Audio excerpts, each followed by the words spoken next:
خدا کی قسم حسد آپ کی ایک بہت اچھی ایبلٹی ہے. اگر آپ نے حسد نہ کیا تو آپ بیٹے کو کیوں زیادہ اہمیت دی جاتی ہے؟ ایک گھر کے سیٹ اپ میں دعائیں ہی یہ کی جا رہی ہوتی ہیں کہ ہمارے بیٹے ہوں. نئی گیم ایجاد کر سکتے ہیں آپ تو کر لیں. آپ اسلام کے پیرل جس میں ایک دوسرے کو جتا کے انعام لینا. آپ ایک ہی کمپٹیشن میں بار بار کمپیٹ کرا رہے ہیں اور بعد میں کہتے ہیں خطرہ نہ آئے اس سے. تو مسلمان کو تو روز کام ہے فجر پہ اٹھ کے کیا کرتا ہو؟ فجر کس لیے صبح اٹھاتی ہے آپ کو؟ فرض کرو نماز کے ختم ہونے پہ تو رونا چاہیے آپ کو. اللہ سے ملاقات ختم کر دی. اللہ تعالیٰ نے اس ڈیزائن کو ریکگنائز کیا قرآن پاک میں. نئی گیم ایجاد کر سکتے ہیں آپ تو کر لیں. آپ اسلام کے پیرل جس میں ایک دوسرے کو جتا کے انعام لینا ہو. پھر کوئی آر نہیں مجھے. اچھا، اگر تو حسد جو ہے وہ مطلب ہوتا ہے سب میں اور یہ نیچرل ہے، تو پھر اگر آپ کا کوئی بہت کلوز فرینڈ ہے، کسی مومنٹ پہ جا کے آپ کو فیل ہو گیا ہے کہ یہ میرے سے اچھا پرفارم کر رہا ہے اور آپ کے اندر حسد کا جذبہ آیا، لیکن آپ یہ جانتے ہیں کہ مجھے نہیں یہ کرنا، تو آپ اس کو پھر اس میں مینیج کیسے کریں گے؟ آپ کو ریلائز ہو گیا ہے کہ آپ کی سوچ میں خرابی آ گئی ہے یا آپ میں کمپیریزن آ گیا ہے، اس کو کیسے مینیج کریں گے؟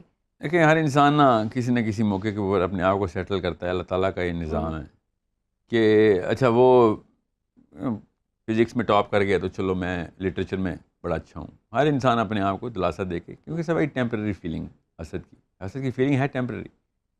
تو یہ ایک نیچرل میکنزم ہے ہمارا کہ انسان اپنا سیروٹونن خود ہائی تو کرتا ہے نا، اپنے آپ کو ریگولیٹ کرتا ہے کہ نہیں میں بھی کوئی چیز ہوں. اللہ نے اس کو وہ نعمت دی ہے تو مجھے کوئی اور نعمت دی ہے. یا وہ کوئی کاؤنسلر اس کو کوئی استاد آگے بتاتا ہے کہ ہر کمپٹیشن میں تو وہ بھی نہیں جیت سکتا، کچھ کمپٹیشن میں تو جیتے گا، کچھ میں وہ.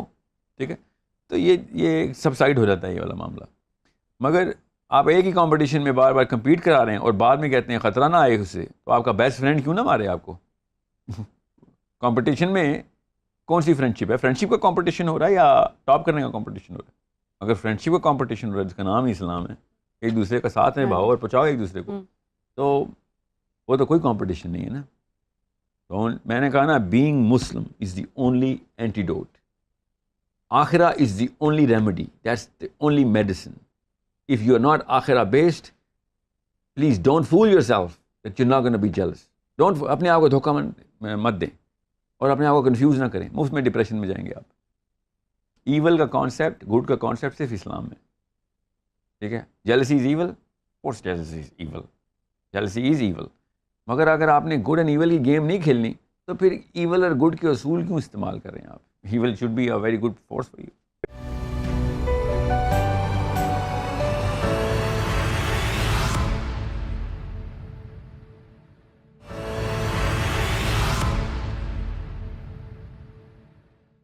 تو پھر اپنے آپ کو کمپوزڈ یا بیلنسڈ رکھنے کے لیے اور پازیٹیو رکھنے کے لیے اس کا کوئی بلیف ماڈل ہمارے ساتھ شیئر کریں کہ اصل میں ہمارا تھاٹ پروسیس یا میکینزم ہونا کیسا چاہیے؟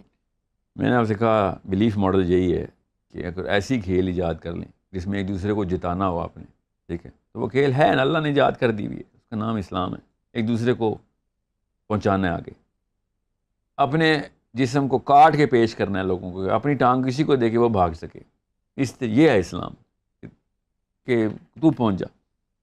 کیونکہ ہم سب کو پتہ ہے اللہ تعالیٰ نے وہاں پہ اسی بندے کی عزت کرنی ہے جس نے لوگوں کو بچانے کی کوشش کی ہے. اب میں یہ صوفیزم کا درس نہیں دے رہا، مگر دیکھیں تصوف بھی ادھر ہی پہنچا کے اپنے آپ کو قربان کر. وہ حسد کے خلاف کوئی تھیراپی تو نہیں کر رہے تھے نا، وہ اسلام کے لیے تھیراپی کر رہے ہوتے. میں آپ کو اتنی سی بات بتا رہا ہوں کہ جب آپ کی بلیف سسٹم آخرہ کے اوپر ہوگی تب آپ کا حسد آٹومیٹکلی ختم ہو جائے گا. روز اب صبح اٹھ کے اپنے آپ کو، جس طرح وہ کارپوریٹ میں نا ایک ٹریننگ ہوتی ہے، ہر سی ای او کی ہو رہی ہوتی ہے، وہ اپنے آبجیکٹیو صبح روز ریفریش کرتا ہے. ریوزٹ یور آبجیکٹیوز کہتے ہیں اس کو. Remind yourself of as to why you started this. Okay, جو کمپنی ہے، جو بھی ہے کام.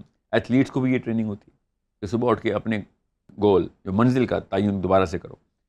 تو مسلمان کو تو روز کام ہے فجر پہ اٹھ کے کیا کرتا ہو؟ فجر کس لیے صبح اٹھاتی ہے آپ کو؟ تاکہ آپ صبح کے وقت پتہ چلے کہ یار یہ سارا کچھ آخرت کے لیے ہو رہا ہے. اگر آپ نے کانشیسلی نماز نہیں پڑھی اور آپ کا سیروٹونن اوپر نہیں گیا نماز پڑھ کے، ٹھیک ہے، سیروٹونن دنیا سے لائن کر لیا ہے، تو آپ مسلمان ہی نہیں رہے، جتنے مرضی فیشن کر لیں نمازیں پڑھنے کے. اگر آپ کی نماز سیروٹونرجک ہے تو پھر آپ کو پتہ ہوگا میں نے لوگ بچانے گھر سے نکلنا ہے، لوگوں کو بچانے گھر سے نکلنا ہے. یہ آپ کا مسلمان کا بلیف ماڈل. اور اگر آپ کی نماز ہی ڈوپامینرجک ہے، اپنے لیے کر رہے ہیں ٹوٹل پورا کر. اور آپ نے دیکھا ہوگا مسلمانوں کو فیلنگ آتی ہے نا نماز پڑھ کے کہ ایسے عجیب سے ریلیف میں ہوتے ہیں کہ شکر ہے ایک فرض پورا ہو گیا. فرض پورا ہو گیا. نماز کے ختم ہونے پہ تو رونا چاہیے آپ کو کہ اللہ سے ملاقات ختم کر دی. مطلب آپ اللہ سے ملاقات کا ٹوٹل پورا کرنے گئے ہوئے تھے. سینس پکڑنے میں جو میں کہنا چاہ رہا ہوں, تو آپ کا بلیف ماڈل اگر آخرہ بیسڈ ہے. نبی علیہ السلام کی تواتر کی سنت یہ تھی کہ فجر کی نماز کے بعد منہ مبارک مسجد کی طرف کرتے تھے, مقتدیوں کی طرف, اور پوچھتے تھے 3 سوال روز فجر پہ. کیا سوال تھے؟ غور سے سمجھیں اس بات کو, آپ کی بلیف سیٹل ہو جائے اور یہ روز کی ٹیکنیک بن جائے آپ کی کہ فجر کی نماز ختم ہوئی ابھی, اور ارشاد فرماتے تھے بیمار کی عیادت کس نے کی, بیمار کی عیادت کس نے کی, صدقہ کس نے کیا. اب غور سے سمجھیں اس بات کو, صحابہ پہ کیا گزرتی تھی. عمر خطاب کہتے ہیں ایک دوسرے کو دیکھتے تھے ہم کہ یا رسول اللہ ابھی تو فجر ہوئی, ابھی کہاں سے بیمار کی یاد کریں. پیچھے ہاتھ کھڑا ہوتا تھا ہمیشہ, ہر روز ایک ہی ہاتھ کھڑا ہوتا تھا.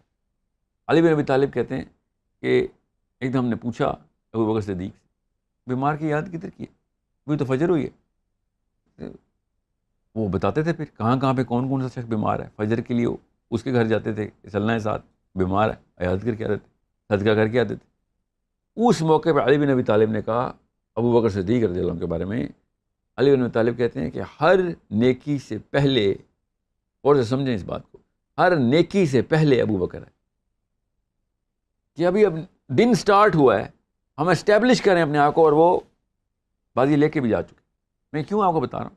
تاکہ آپ کو پتا ہو کہ یہ ہمارے روز کے معاملات ہیں, روز کے معاملات ہیں. If you are not outbound, حسد آئے گا ہی آئے گا. If you are inbound, خدا کی قسم حسد آپ کی ایک بہت اچھی ایبلٹی ہے. اگر آپ نے حسد نہ کیا تو آپ بے وقوف ہیں. اگر آپ ان باؤنڈ ہیں تو نبی علیہ السلام نے اس لیے ارشاد فرمایا کہ دوسروں کے معاملات سے بے نیاز ہو جا, اس گیم کا حصہ ہی نہ بن.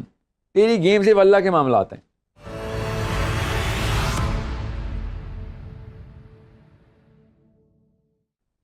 اگر آپ کے بھی کچھ سوالات ہیں تو آپ ہمیں question@beingmuslim.com پر ای میل کر سکتے ہیں.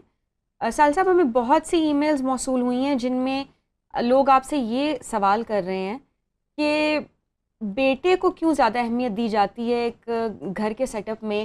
دعائیں ہی یہ کی جا رہی ہوتی ہیں کہ ہمارے بیٹے ہوں, اور جن کی بیٹیاں زیادہ ہوتی ہیں ان کے اندر یہ تشنگی یا خلش پائی جاتی ہے کہ ہمارا بیٹا نہیں ہے, یا اگر ایک ہی بیٹا ہے تو وہ بیٹے کو زیادہ اہمیت دیں گے اور بیٹیوں کی نسبت.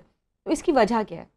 ہمارا ڈیزائن ہے, سمجھیں, اللہ تعالیٰ نے اس ڈیزائن کو ریکگنائز کیا قرآن پاک میں, اور باقاعدہ انسان کی میک ڈسکرائب کرتے ہوئے ڈیزائن کیے کہ یہ بیٹے چاہتے ہیں. ٹھیک ہے, اب وہ ڈیزائن کو کس طریقے سے کرب کرنا تھا, اس کا نام اسلام تھا. کوئی بھی گیم آپ کھیلیں گے, آپ فٹ بال کرکٹ کھیلنے سے فار ایگزامپل, آپ ورلڈ کپ کی تیاری کر رہے ہوتے ہیں نا, تو آپ ورلڈ کپ سے ریورس انجینئر کرتے ہیں, روز کی روٹین کو پریکٹس کرتے ہیں, اور کوئی ایک فرینڈلی میچ کھیلتے ہیں, پھر انٹرنیشنل میچ کھیلتے ہیں. ذہن میں کیا ہوتا ہے؟ بگ ایونٹ, دور, مطلب اینڈ ان مائنڈ ہوتا ہے آپ کے. تو جو بھی مادہ پرست لوگ ہوں گے, اللہ تعالیٰ نے بھی یہ بتایا نا کہ دنیا والے ہو جاؤ گے, بیٹے مانگ رہے ہو گے, تمہارے ڈیزائن میں بیٹا کیا کرتا ہے جو بیٹی نہیں کر سکتی. سوچیں تو صحیح. تو یہ جو ہے نا, یہ ڈھکوسلا جو میری نسل آگے چلے گی, تو یہ ایسا کوئی بھی نہیں سوچتا.